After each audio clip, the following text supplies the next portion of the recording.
crowd of 3,365 saw Cork comfortably progress to a Munster final with great rivals Kerry in Killarney after they defeated a spirited Waterford side at a very windy Páirc Uí Chaoimh. Waterford, who had recently been relegated to Division 4, came in hope that they could be the first Ayrshire side to defeat the Leesiders in the Provincial Championship since 1960. But their hopes were dashed inside 10 minutes, with the All-Ireland champions simply awesome at times, building up an 11-point lead inside 12 minutes. Once sharpshooter Daniel Goulding had kicked Conor Coonahan's side ahead inside the opening minute, the tone was set for a cruise to the final. This despite Gary Hurney replying within seconds. Cork's attacking half-back, however, John Mescala, kicked a wind-assisted goal from 55 metres in the 4th minute.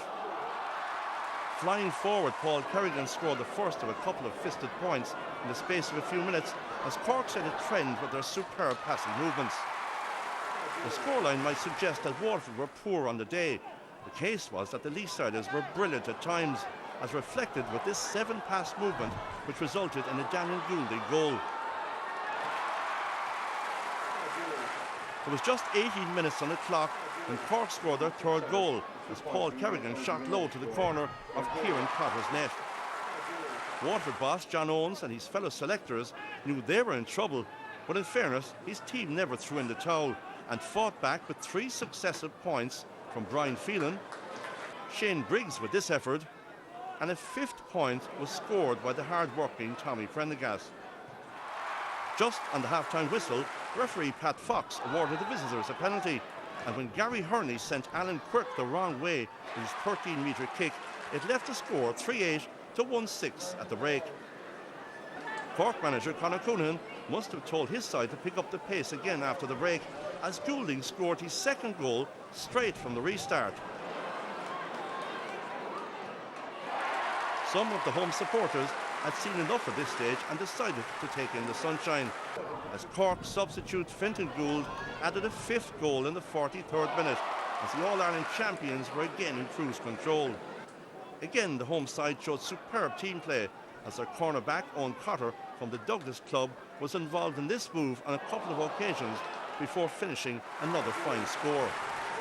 Waterford goalkeeper Cotter kept the score down with a couple of good saves before his side scored their first score of the second half, this 25 minutes after their previous effort, when Brian Wall found the net with this finish.